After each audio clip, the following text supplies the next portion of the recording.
कला रसिकांना अभिवादन करू आम्ही आमच्या नाट्य प्रयोगास सुरुवात करीत आहोत। सुभाष शिलगिरी, प्रकाश शिलगिरी कौटुंबिक हृदयस्पर्शी समस्या प्रधान नाटक थांब लेखी ओटी घेऊन जा, थांब लेखी ओटी घेऊन जा, थांब लेखी ओटी घेऊन जा। या नाटकात भाग घेणारे कलाकार आईच्या भूमिकेत मिस अश्विनी, दादासाहेब जहांगीर वारगीर, उमा मिस सिद्धी, केदारच्या भूमिकेत हृदयनाथ पंडित, महेश सूरज पाटील, किशोरी मिस मनीषा, मानसी सागर खिलारी, सैनी अंडेवाली मिस सपना, वाजा जमील कुमार, दिग्दर्शक मास्टर रमजान फकीर। नाटकास सुरुवात होत आहे। शांतता राखा, शांततेचं सहकार्य करा।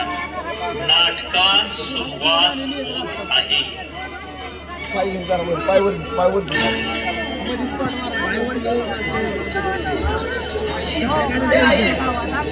महेश, लागला का मस्त बस? नाही आई, ताईच्या सगळ्या मैत्रिणींच्या घरी जाऊन आलो।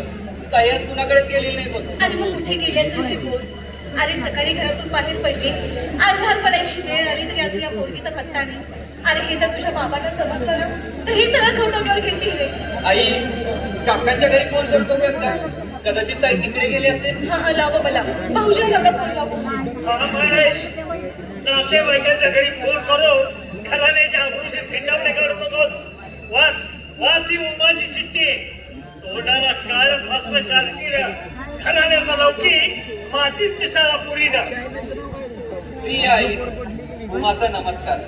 ही चिठ्ठी तुला ज्यावेळी मिळेल त्यावेळी मी विवाहबद्ध झालेले असेल। मला ठाऊक आहे बाबा माझ्यासाठी खूप श्रीमंतांची स्थळ पाहत आहेत, पण मी निवडलेला जीवनाचा जोडीदार मात्र खूप गरीब व निराधार आहे। पण तो अत्यंत हुशार, विनम्र आणि कष्टाळू आहे। माझी निवड घरी कुणालाच आवडणार नाही, म्हणून कुणालाही न सांगता मी लग्न करत आहे। पण आपणा सर्वांचा आशीर्वाद घ्यायला तुमची मुलगी उमा। बाबा, हा मुलगा म्हणजे केदार असतो, ठिकाण असाना। अरे अशीच म्हणून घरी राहिला आणि घरची श्रीमंती बघून पोरीला फूस लावली हरम फोरं। माझ्या घरचे चांगले वासे मोजून आलाय का? आशीर्वाद घ्यायला येतोस काय? ये साल्या, बघ तुला कसा फोडून करतो। बाबा, मी म्हणतो पोलिसात कंप्लेंट करूया की गोळ्या मुलीला फूस लावून पळवून नेली म्हणून। महेश, डोकं जरा शांत ठेव। आई मग सगळ्या नाही। अरे तिने विचार करूनच हे पाऊल उचललेलं आहे, हे तिच्या चिठ्ठीवरून लक्षात येते। तुझा लाडकपणा या। मी नेहमी माझ्या बिझनेस मध्ये व्यस्त असतो, पण साधं मुलीवर लक्ष ठेवता आलं नाही तुला। अगं आपली मोठी मुलगी किशोरी ही शिंदे घराण्यात नांदते आहे। म्हणजे तुझ्या हे सासरी कळालं तर तुझ्या नांदण्याचं चालणं होईल हे लक्षात ठेव। अरे दूरच्या नात्याचा म्हणून त्या केदारला घरी शिकायला ठेवा आणि त्याला माझ्या मुलीशी लग्न करून माझ्या तोंडाला काळ फासलं। अहो असं चिडू नका। अहो केदार हुशार आहे, ग्रॅज्युएट आहे, शिवाय गावाकडच्या शाळेमध्ये त्याला शिक्षकाची नोकरी पण आहे। मी काय म्हणते, विषय वाढवण्यापेक्षा पै पाहुण्यांना बोलून रिसेप्शन ठेवूया आणि केदार आणि उमाचं लग्न साधेपणाने केलं असं जाहीर करूया। हे कदापि शक्य नाही। असला ठिकाणा जावाई जाहीर करण्यापेक्षा ते कायमची मेली मला असं जाहीर करेन मी। बाबा, केदार आणि उमा इकडेच येत आहेत। महेश, कोण लोक घुसलेत आपल्या घरात? त्याला ताबडतोब माझ्या घरातून बाहेर सांग। जाण्यासाठी चालू आहे मी बाबा, पण जाण्यापूर्वी तुमचा सर्वांचा आशीर्वाद हवा आहे आम्हाला। तो या जन्मी मिळणं अशक्य आहे। ठीक आहे बाबा। आई, तू तरी मोठं मन करून आशीर्वाद देशील का ग आम्हाला? खबरदार, लेकीला आशीर्वाद देशील तर। अहो असं काय करताय? अहो सुवासनेचं लेण्याने आली आहे ती। आज माहेरची मोठी देऊ कुंकू लावायची परवानगी द्यावं मला। लेकीच्या गप्पाने कुंकू लावायचं असेल तर स्वतःच्या कपाळावर कुंकू पुसतोय त्याचा आणि मग नाव एकीच्या कपाळी कुंकू आणि हिच्या पदरात बाहेरची ओटी घालायची असेल तर स्वतःच्या पदरात चालता निखारा घेण्याची तयारी घेऊ आणि निखारीच्या पदरात बाहेरची ओटी. केदार, असा खालमुंडी आणि पाताळमुंडी असशील असं वाटलं नव्हतं. अरे आमच्याच तुकड्यावर जगलास याची तरी जरा जाणीव ठेवायची होतीस. महेश, तोंड सांभाळून बोल. माझे पती पैशाने जरी गरीब असले तरी गुणाने आणि शिक्षणाने खूप श्रीमंत आहेत आणि पैशाच्या खजिन्यापेक्षा शिक्षणाचा खजिना खूप मोलाचा असतो. संसार चालवण्यासाठी शिक्षणाचा खजिना चालत नाही या जगात, तर पैशाचा खजिना उघडावा लागतो. अगं काय बाहेरच ह्याच्यात तुझ्या नवऱ्याचा हातात घालून या श्रीमंत बापाच्या दारात भीक मागायला इच्छित आहे तेव्हा जातीने ठुकली तुला हे लक्षात ठेव. बाबा, देवाने 2 हात दिलेत आम्हाला.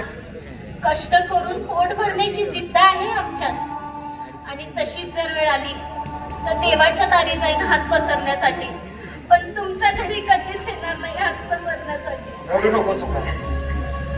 अगं माझ्यासारख्या गरीब तरुणाशी लग्न करण्याचा निर्णय ज्यावेळी तू घेतलास त्याच वेळी मी तुला सांगितलं होतं यामुळे तुझं माहेर तुटणार, वेळोवेळी तुझा अपमान होणार.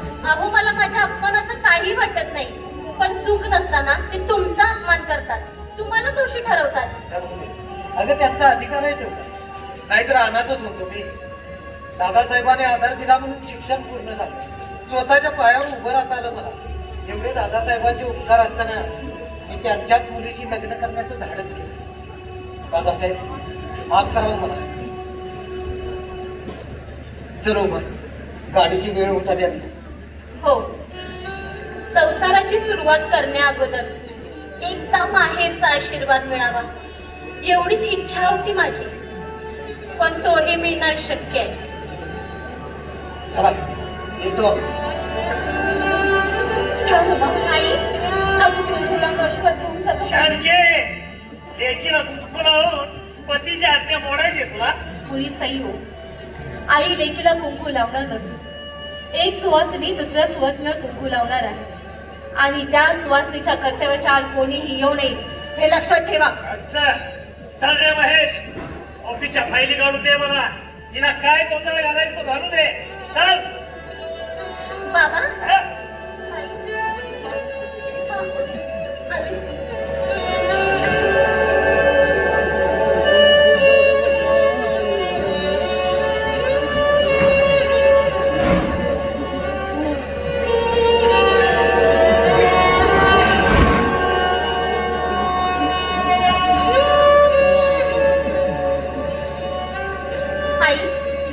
चुकले का ग मी? एका हुशार कष्टाळू तरुणाला जीवनाचा जोडीदार निवडला म्हणून गुन्हा झाला का ग माझा? नाही ग पोरी, नाही.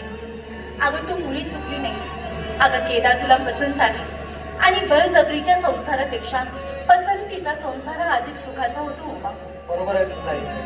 नमस्कार कर. सुखाचा संसार. अगं माझ्या हक्काच्या म्हणून या 2 सोन्याच्या बांगड्या घेतल्या, त्या मी तुझ्या हातात घालते, त्याचा स्वीकार कर ग पोरी. नको आई, बाबांनी माझा आणि माझ्या पतीचा या घरात खूप अपमान केला आहे.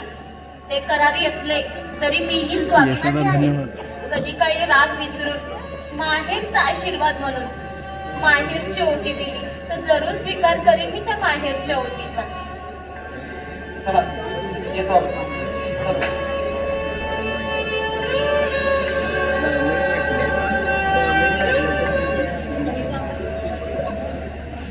उमा व केदार लग्न करून माहेरी आशीर्वाद मागण्यासाठी आले होते, पण उमाच्या वडिलांनी त्या दोघांचा अपमान केला.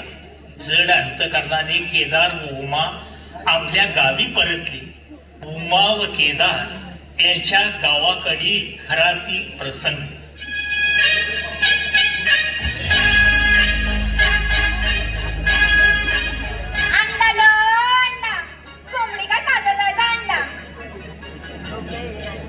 उमा भाभी, ओ उमा भाभी, देख सैनी अंडे वाली आई बघ. तेरा सांगावं मिल्या आजच्या गला गाली बघ. या हल्ला या आगे बाई यंदा का उन्हाळा भलताच कडक. आग तुम्ही नुसता घामच पडते की बाई.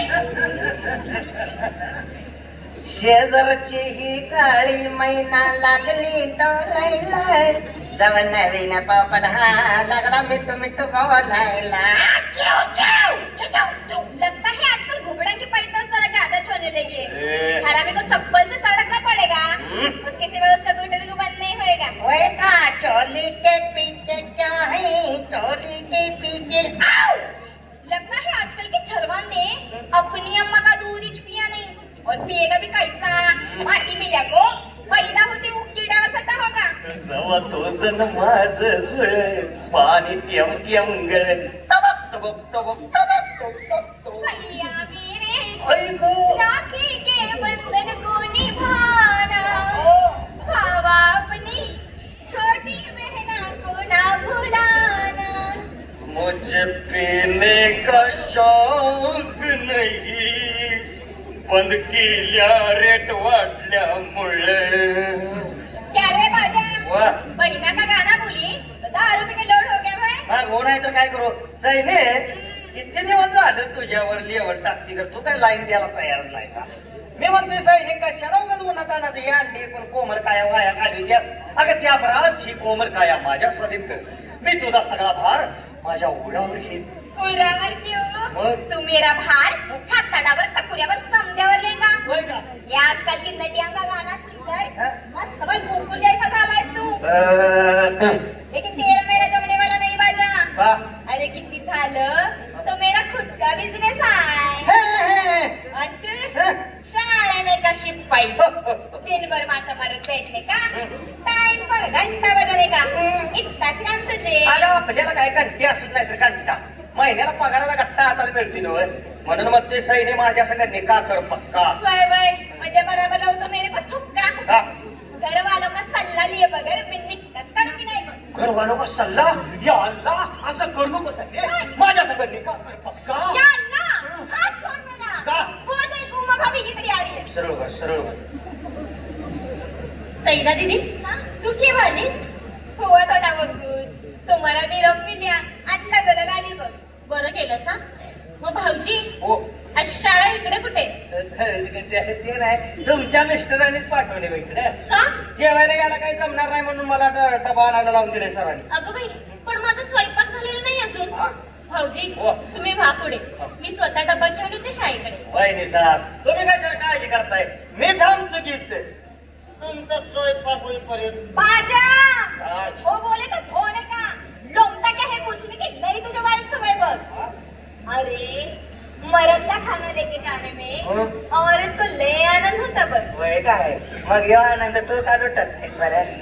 तू कवा घेऊन येणार माझ्यासाठी डब्बा. हाँ तो टका मापा दे. अभी उलट शाळेकडे घंटा बजाने का टाइम हुआ. हमना बाई माणूस को जरा बोलने दे. बरोबर वहिनी साहेब जा तुम्ही सांगतो सर असली हो काय चहा ठेवलाय कशाला नाही चहा घेत तुम्ही राहू काय आधार ठेवले अहो कशाला चहा घेत अहो राहू की मी नाही चहा अरे साहब की मुर्तिया नाही तर मी पाप कांदा फोडेंगे तेरे. आपल्याला लागणार तेवढं बघ. अरे साहब की मुर्तिया लई शैतान शर्माते गे बाई. बाकी उम्मा भाभी तुमने बाकी कमाल किया बघ. काय एवढी शिकलेली शहरवाली तुम लेकिन स्वतः शेता में काम किया. खाम गाड्या ये गाव की औरतान नुसतं एकटंच रह गया बघ. अगं ह्यांची 1 एकर शेती आहे आणि आपलं शेत म्हटल्यावर राबणं आलं चौघानं. अगदी बरोबर उमा भाभी लेकिन 1 एकरा में एवढा भाजीपाला केलास हा वो समजा क्या घर में खाने का क्या. अगं त्यासाठीच तुझा सल्ला हवा आहे मला. क्या तू नेहमी आठवड्याच्या बाजारला शहरात जातेस ना मग मीही एक म्हणते तुझ्यासोबत भाजी विकायला. ठीक आहे उमा भाभी म्हणजे भाजीपाला डायरेक्ट मंडई में जाके बेचो म्हणजे बाजार का भाव भी मिलेगा और गिराई को ताजा भाजीपाला भी मिलेगा. माळवा तुम भरा बेचना तुम पैसा डायरेक्ट तुम्हारे हाथ में. ठीक आहे दीदी मग मीही एक मंडई तुझ्यासोबत भाजी विकायला. अहो कसल्या मंडळीच्या गोष्टी चालल्या नाही नाही आणि काय सैदा तिथे आई बोलतोय तुमचा खुदका बिझनेस. रोटी खाना पड़ता है आपका गुरुजी. बाकी उमा भाभी परसों बाजार का दिन है भाजीपाला की टोकरियां भर के रखना. सुबह की पहली गाड़ी पकड़ने हो ना. चल निकती के मैं अंडा लो अंडा कोंबडी का होती ना. अहो तुमचा डब्बा घेऊन आला होती आता मी शाळेकडे. अगं पण ज्या शिक्षकांच्या बदली मी तास घेणार होतो ते नुकतेच आले शाळेत. मग आता वेळ मिळालाच आहे तर घरी जाऊन जेव्हा असा विचार केला. बरं ते राहू दे, मला एक सांग, ही मंडईची काय भानगड आहे? अहो आपल्या शेतातला भाजीपाला तोडणीला आला आहे, मग त्याला मंडई नको का दाखवायला? म्हणून मी स्वतः जाणार आहे सईदा दिदी बरोबर शहरातल्या मंडईत भाजी विकायला. काय मग तू भाजी विकायला जाणार? हो. अगं पण तिथं तुझं माहेर आहे. तुझ्या माहेरच्या लोकांनी पाहिलं तर ते मला नावं ठेवतील. श्रीमंताच्या लेकीला भाजी विकायला पाठवलं म्हणून मला दोष देतील ते. हे बघा, मला कुणाचं काही सांगू नका. तुमचं खरं आणि स्पष्ट मत सांगा. मी भाजी विकायला गेली तर तुम्हाला लाज वाटेल का? नाही गो, बिलकुल लाज वाटणार नाही. उलट माझ्या संसाराला साथ देणारी तडफदार पत्नी मिळाली म्हणून अभिमान वाटेल मला तुझा. बस तुमचा आदर आहे हे पुष्कळ झालं मला. समाज आणि पहिली पाहुण्यांचा विचार आपण नाही करायचा. आपल्या संसाराची प्रगती आपणच करायला हवी. त्यात आपण शेताकडे 2 खोल्याचं घर बांधायला काढलं आहे. त्या घरालाही माझ्या भाजी विक्रीतून थोडी मदत होईल. उमा, माझ्या या थोडक्या पगारात हा संसाराचा गाडा चालवताना खूप ओढताना होत असेल ना तुझी? अहो त्यात पण एक प्रकारचं सुख आहे.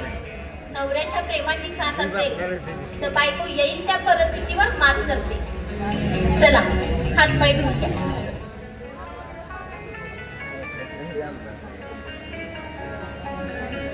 उमा ही कष्टाळू व स्वाभिमानी मुलगी आहे. केदार व उमानं स्वतःच्या शेतात कष्ट करून भरपूर भाजीपाला पिकवला. उमा सईदा बरोबर शहरात भाजी विकायला जावं लागली आणि त्यानंतर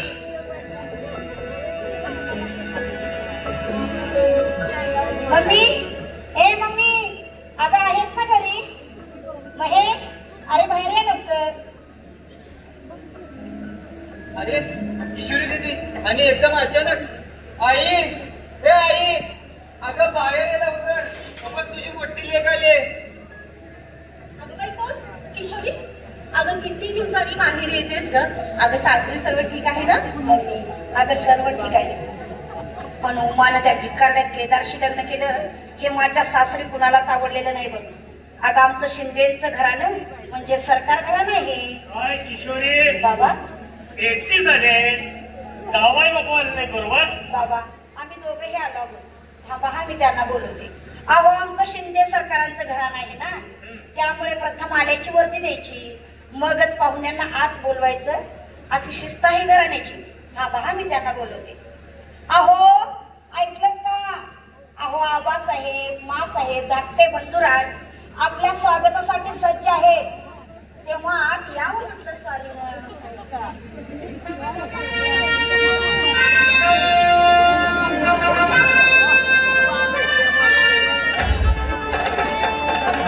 आदरणीय आबासाहेब, प्रणाम.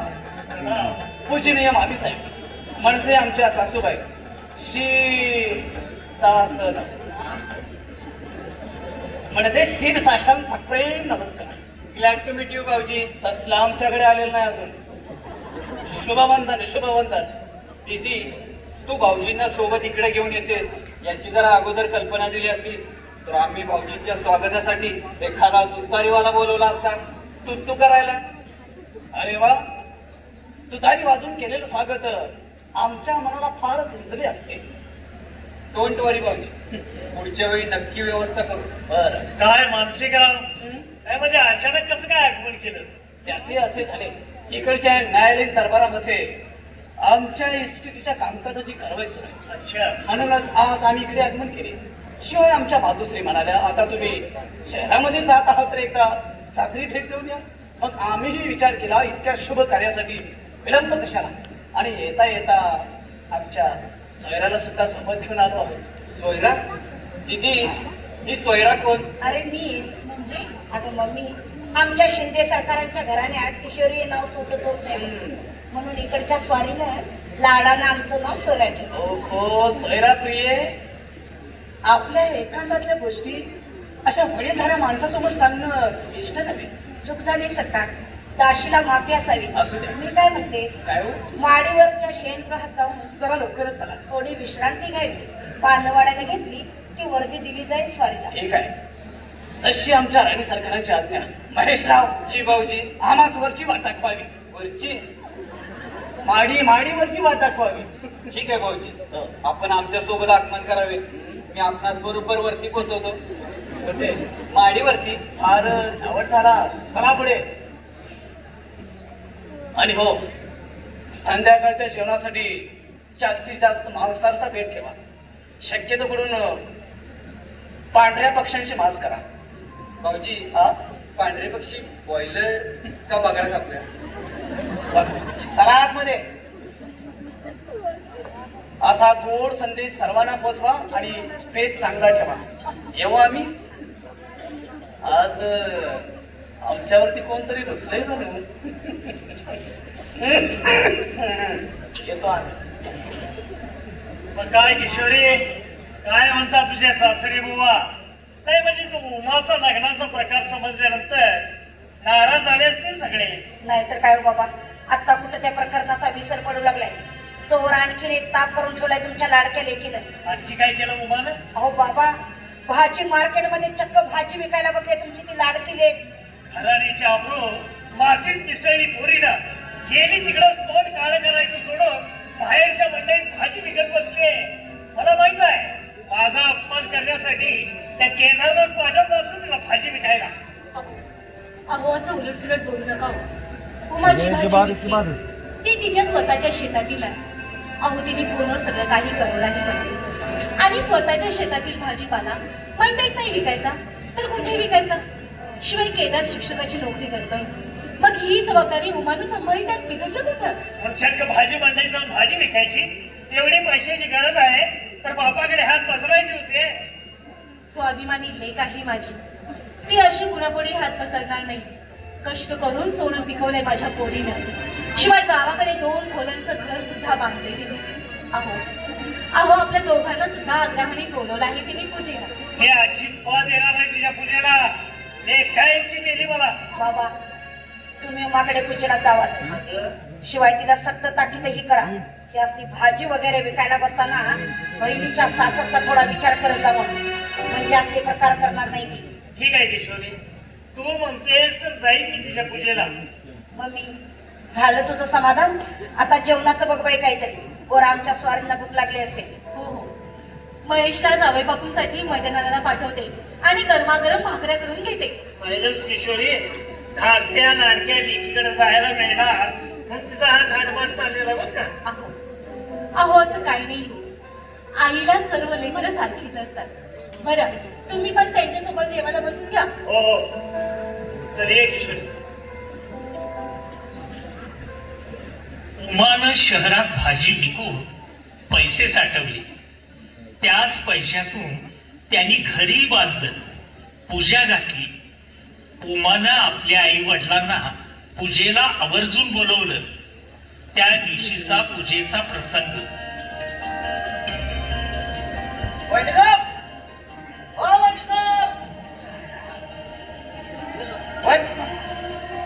भाऊजी, आली का 10:30ची एसटी? आता झाली की. खरं तुमच्याकडे येणारा एक बी पाहुणा उतरला नाही गाडी. असं भाऊजी, हो. 11:30 वाजता पण एक एसटी येते ना गावाकडे? होय होय, पाहिजे तर त्या पण गाडी कोण आहे का बघतो आले का.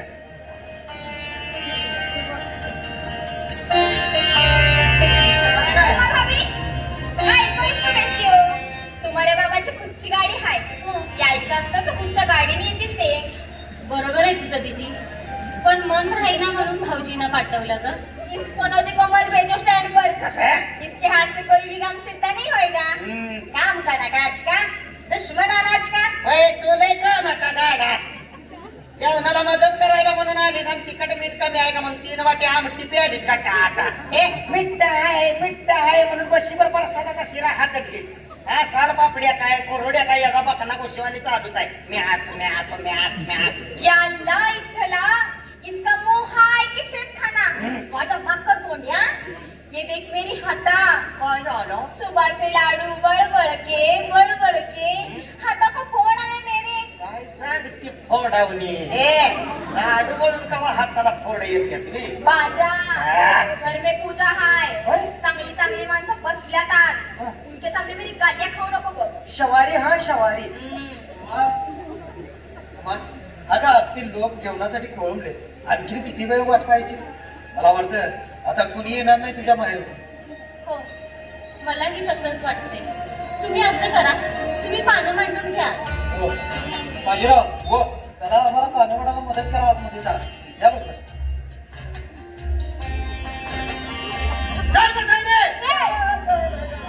कटोरी मी खाना चालला काढून दे. चल चल चल.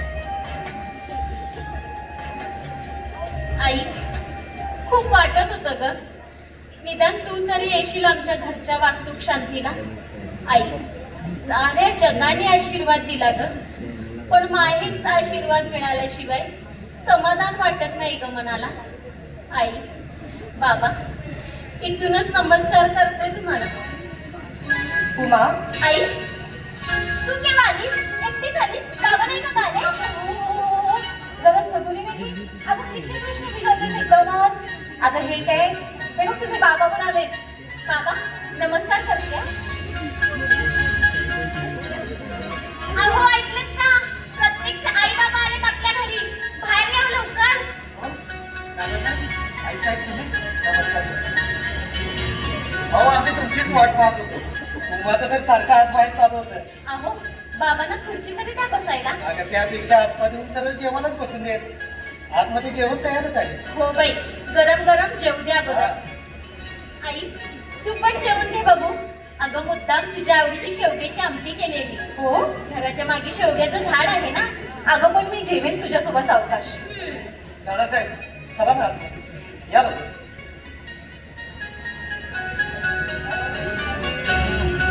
आई, तू आणि बाबा आमच्या गरीबा घरी आलात. माझी पूजा सफल झाली बघ. खूप आनंद झाला आम्हाला. उमा, स्वाभिमानी लेक बाई तू. लेकीने माया कमी केली आमच्यावरची, पण आईला नाही बाई लेकीवरची माया कमी करता येईल. आई, असं बोलून रडवणारच काय ग मला? अगं, रोज खूप आठवण येते मला तुझी. हो, ही कसली पद्धत? जेवायला केळीच्या पानावर वाढते. दादासाहेब, अहो शेतात थोडी केळी लावली जाते. त्याच केळीच्या झाडाची ताजी पानं आहेत ती. अहो मग त्यात काय झालं? अहो ताट वाटा धुवायला शहरातल्यासारखा मोलकेल नाही तो इथे. मोलकरी ठेवायला तशी ऐकत असावी लागते. अहो ज्यांच्या घरात ताट वाट्या नाही त्यांनी 4 लोक जेवायला घरी बोलवायचे कशाला? अहो असं काय करतात? अहो पूजेचा प्रसाद आहे तो, त्यासाठी केळीचं निर्मळ पानच योग्य आहे. हे बघा, 2 घास खाऊन घ्या बघू. काय खाऊन घ्या? पानातील भात जाड्या भरड्या तांदळाचा आहे आणि जाडा भात मला आवडत नाही, तुला माहित आहे. हे बघा, आजचे लोक माझ्यासाठी जेवायचे थांबले असतील तर त्यांना सुरू करायला सांगा. बाबा, असं भरल्या पानावरून उठून येणं योग्य नव्हे. बाबा, माझ्या गरीबाकडचं साधं जेवण आहे. त्याला देवाचा प्रसाद समजून गोड मानून घ्यावं. हो बा, अगं दादासाहेबांना जाड तांदळाचा भात आवडत नाही, मग कशाला आग्रह करतेस त्यांना? त्यापेक्षा असं कर, आतमध्ये केळी आहेत ना, केळी आणि ग्लासभर गरम दूध साखर घालून दे दादासाहेबांना. दादासाहेब या. अहो माझ्या लेकीनं पूजेचं जीवन प्रसाद म्हणून वाढलं तुम्हाला आणि तुम्ही त्याला ठोकर लावली. माझ्या लेकीच्या घरी येऊन अपमान केला तुम्ही तिचा. अपमान केला. काय अपमान केला? आता जाड्या तांदळाचा भात मला आवडत नाही हे निस्पष्ट सांगितलं तर यात काय गुन्हा केला मी? काय तर आपलं एक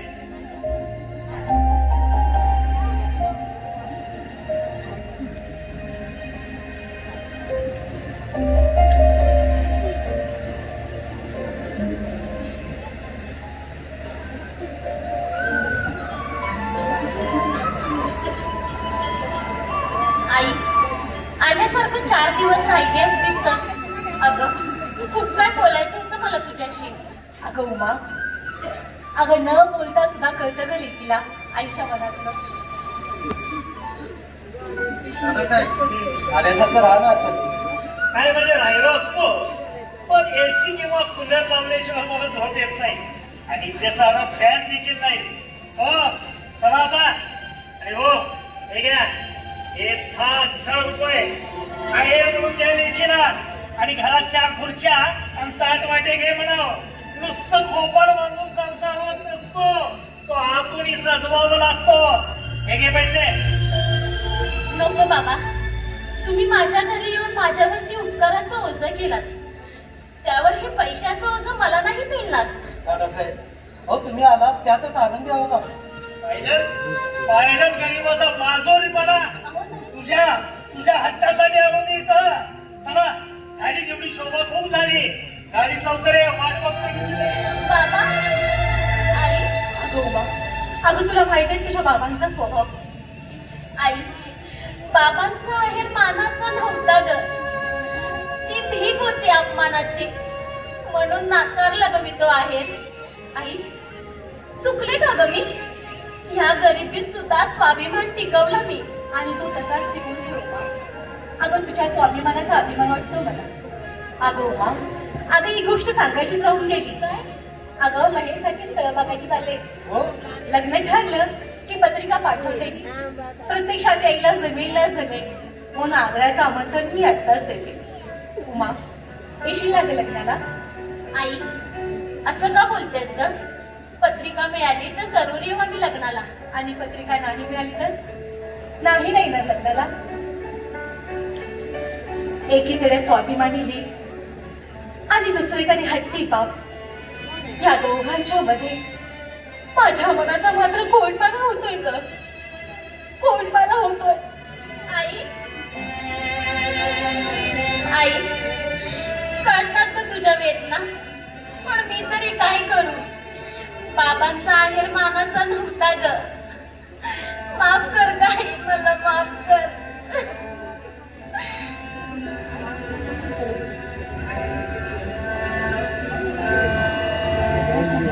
दादासाहेबांनी पूजे दिवशी केदार व उमाचा अपमान केला, पण उमानं आपला स्वाभिमान सोडला नाही. काही दिवसानंतर महेशचं लग्न ठरलं. त्या लग्नाची पत्रिका उमाला सुद्धा आली आणि लग्नातील हा प्रसंग.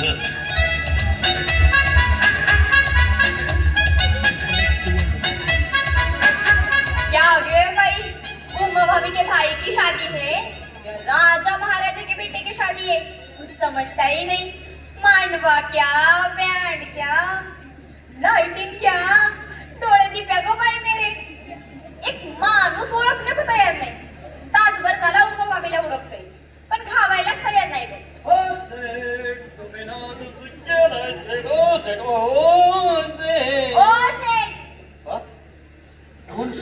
तू तरी म्हटलं एवढ्या मांडवा तुझ्याशिवाय नकर कोणता ठेवणार. इतने प्यार से तुझको शेड बोली तो रेड बड़ा के बेटा है. मुझको बोल, नवरा की तरह बायको की तरह. नवरा नवरी घेण्यात यावाला नवरा आपल्याला दरवाजाला तोरण बांधायला सांगितले. बाजा, ये तोरण क्या होता है रे? माहित नाही तुला? नहीं. वो लामड़ा होता है. इकडे एक रागू और इकडे एक रागू और बीच में हलता है नारोल. या अल्लाह, ये नारोल हलाते कैसे है तुम्हारी शादी? बराबर. हमारे यहाँ तो मुंह पर सेहरा होता है. आता तुमच्या इथं सैरा हलता है ना आमच्या इकडे नारोल हलता है. काय तर हल्लमय झाले. बस बस, लई मुझको फोडून सांगू नको. मुझको बोल, उमा भाभी की तरह. का बरं? अक्षदा टाकून निकलने का है? 4 की गाडी पकडणे होणार. मी काय म्हणते साईने, राहूया की रातच्याला. कशाला? एवढं मोठं कार्यालय आहे, शिवाय त्यात लवाची बोर्डिंग पण आहे. वाटलंच तर रातच्याला एखादा सिनेमा बघूया. कुठला माहित आहे का? ओळख बघू. कुठला?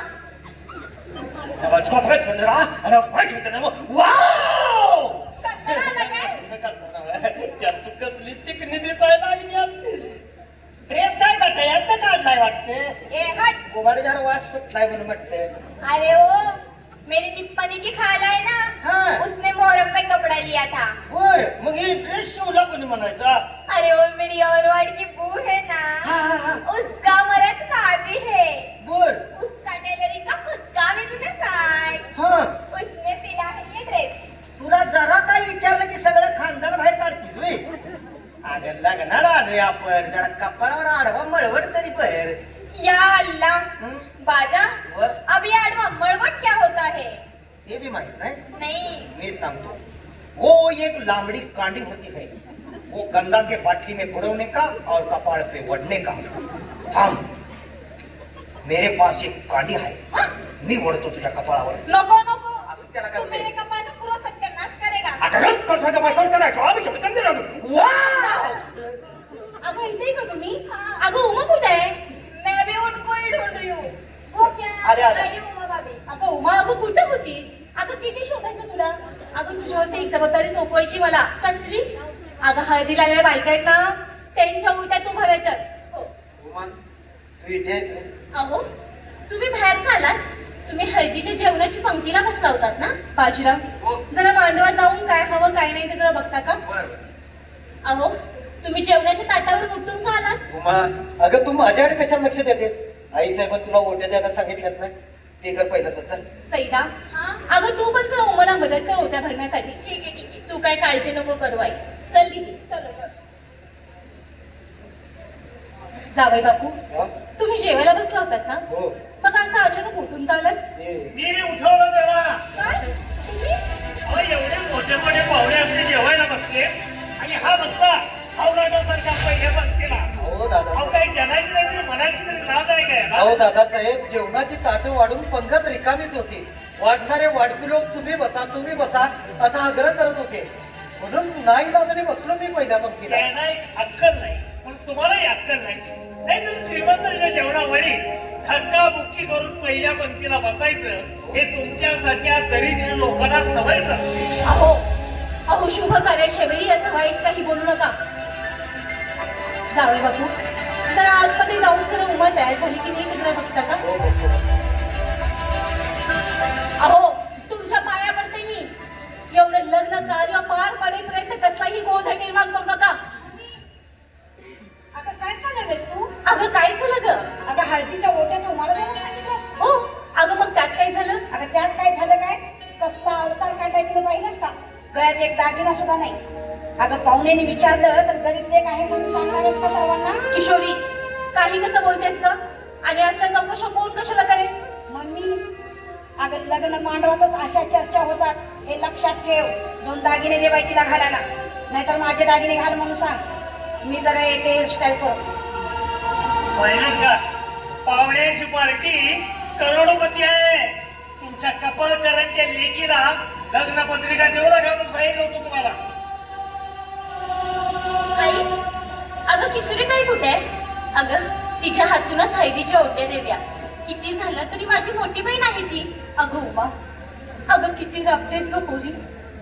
उमा,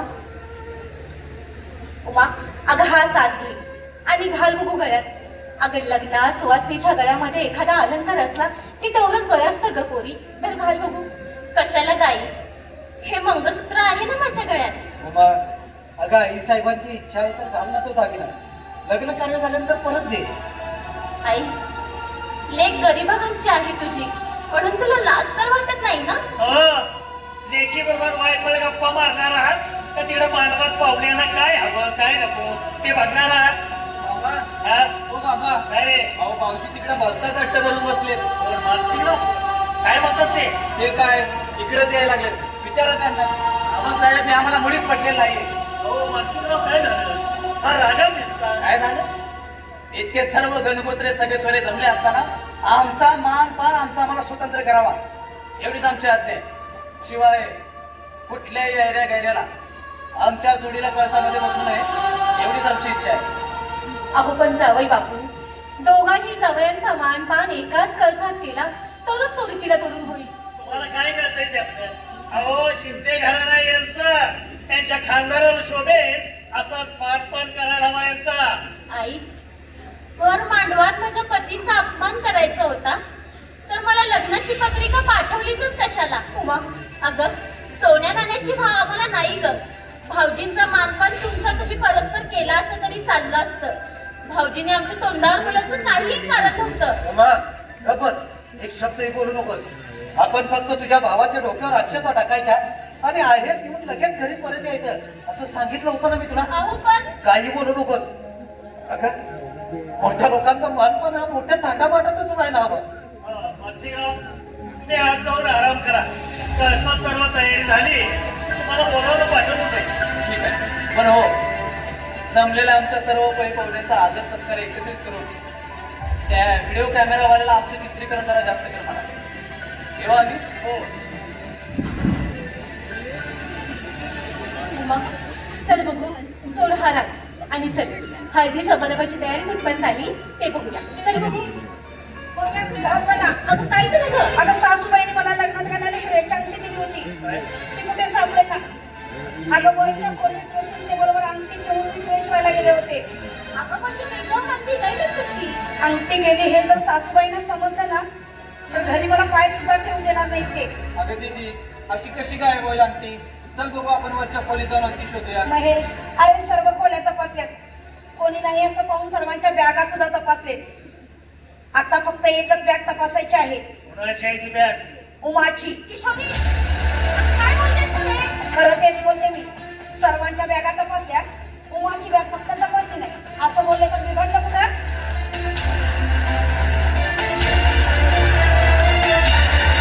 ठीक आहे ताई, तपास माझी बॅग आणि ह्यात जर अंगठी नाही सापडली तर झडती घ्या आम्हा नवरा बायकोंची.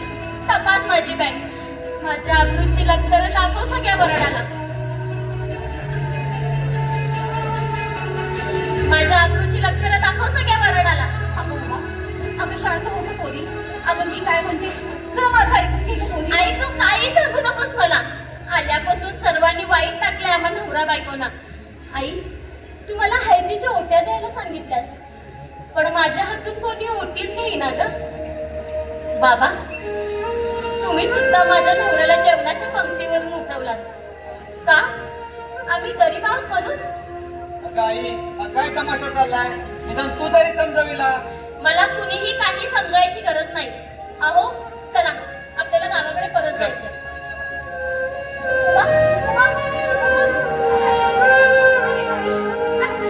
आणि कुणीतरी जाऊन थांबवले तिला. अगं किशोरी, अगं किशोरी, अगं कुणीतरी जाऊन माझ्या सासू असण्याची ओटी भरावी. तुम्ही ठीक आहे तुमच्या अगदी अक्षताची वेळ करणार आहात ना? म्हणजे मानसिकराव किशोरीने अंगठी तुमच्याकडे दिली होती? हो बाथरूम मध्ये जायच्या आधी ही अंगठी तिने आमच्याकडे दिली होती. चला सापडली ना अंगठी. आता अक्षताची तयारी काय झाली ती पाहूया. या चला आई ये चला. लग्नात पुन्हा दादासाहेबांनी केदार व उमाचा अपमान केला. शिवाय उमावर चोरीचा आरोपही केला. नाराज झालेले केदार व उमा गावी परतले आणि त्यानंतर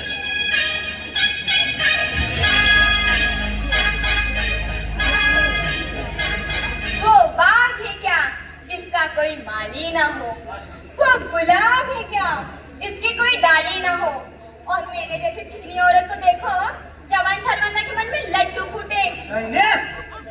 दरवाजा उघडा टाकून खुशाला गावावर हिंडा लागल्या. नवरा एवढा कामावर जपून भागून आलाय. त्याच्या पोटाची काय काळजी आहे नाही तुला? आजी काय को गुस्सा करते हो? मैंने तुम्हारे अवड़ी का चिंगड़ डाल के साड़ी का सालना बना के रखा है, लेकिन पहला मेरे को बोलो इतना देर की कीड़ा फूकने को गए थे. नोकर माणूस आहे मी शाळेकडे गेलो ड्युटीवर. हाँ रविवार को तुम्हारा बाबा शाळे में के बैठता है क्या? सच्ची बोलो आजकल उस शेवंता के घर ले आना जाना है तुम्हारा. उगत माझ्या तोतल्या तांदळासारख्या चारीकडे छंकड उडू नकोस. अगं परिस्थिती मला माती समान आहे. तुम्हारी पांढरी माती तांबड़ी माती सारी खाओ है मुझको, लेकिन मेरे मुंह में माती मत डालो बजरंगराव. मैंने भले भले इनके मुंह में माती डाली है. सच्चे बोलो गए थे कि नहीं वो शेवंता तेलिन के घर? तिचा नवरा पार तिकडे धरणाच्या कामाला जाते म्हणून त्याला पत्र लिहायला कामात्र बोलून देते. कारण माझा अक्षर एवढं बोलतदार आहे म्हणून जरा मला तिच्यापेक्षा डिमांड आहे. साधा अक्षर तुम्हारा एक डेके नांगे जैसा. एक नांगा लोनावळे को, दूसरा नांगा खंडारे को. मेरे निब्बानी के खाला को चिट्ठी लिख कर सटा बोली तो थोबड़ा जाता है शेन खाने, और वो शेवंता को चिट्ठी लिख कर दिया है तो थोबड़ा देखो कैसा धोतरे के फूल जैसे फुला है. सैन्य बघ शपथ खातो परत त्या बाईचं तोंड मी बघत आहे. वाटलं तर तुझ्या पायावर लोट टाकून देतो. बोला पुंडली वर्ग हाय हालेलुया. भाऊजी हे काय बायकोला कसलं दंडावत चालताय? अहो ते सैनीचा सण आहे होय आज. कसला? बायकाचा कसला वट सावित्रीचा सण असते तसं त्यांच्यात आज सत्यजात खान नावाचा काहीतरी सण आहे. त्या दिवशी नवऱ्यानं बायकोच्या पायावर डोकं ठेवायचं असते. सैन्य चल जेऊया. तुमच्या आगे मैं उमा भाभी के साथ तो बात करके आई. बरोबर लवकर ये. क्या उमा भाभी तब्येत ठीक नाही का तुम्हारी? अगं दीदी कालपासून आईची खूप आठवण येते. महेशच्या लग्नात सर्वांशी भांडून आले तेव्हापासून आईचा फोन नाही, कुणाकडून निरोपी नाही. तुम फिक्र मत करो, तुम्हारी बात जल्दी तुमको मिलने आएगी. खरंच दीदी, आई भेटायला येईल मला. तुझ्या तोंडात साखर पड बघ. या अल्लाह, काय ग? इधर मैं बोलते बैठी हूँ, उधर वो बाजा लेंगे का सांगा एकटा सुंदर करेगा. चल कितनी बार मैं शाम जाऊंगी माझ्या करते. आई, क्षमा कर ग मला. त्या दिवशी मला एवढ्या मिनत्या केल्यास, पण अक्षता टाकायला सुद्धा थांबले नाही ग मी. आई, चुकले ग मी, चुकले. अगं उमा, आई, अगं असं एकटीच काय बडबडतेस वेड्यासारखी? आई, आता तुझं नाव काढायला आणि तू यायला एकदाच गाठ पडली बघ. अगं मी पण तुझ्या आठवणी तिकडे सोडून गेले होते ग, म्हणूनच कोणालाही न सांगता गपचूप आले बघ तुला भेटायला. आई, एवढ्या वेळ कुठे होतीस? बाबांनी तुला विचारलं तर तू बाबांना काय सांगणार आहेस? अगं सांगेन काहीतरी. ते का ना आमच्या पाहुणीला भेटायला गेले होते म्हणून. आई, तू जेवून घे, हे येतील एवढ्यात. अगं उमा, अगं त्या दिवशी तू महेशच्या लग्नातून रुसून गेलीस. अगं त्या दिवसापासून मी शेवग्याची आमटी खाल्ली नाही ग पोरी. आई, चल तुझ्या आवडीची आमटी करून वाढते तुला. स्वयंपाक करता करता गप्पा गोष्टी करूया आपण.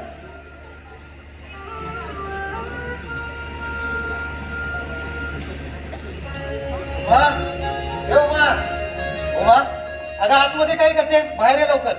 बाहेर कोणाला पाहिजेत का? अहो, आत कोण आले पाहिजेत का? बघाल तर खूप आनंद होईल तुम्हाला. उमा, बाहेर तुझे बाबा आणि महेशराव दोघंही आले. खरंच? हो, एक मिनिट.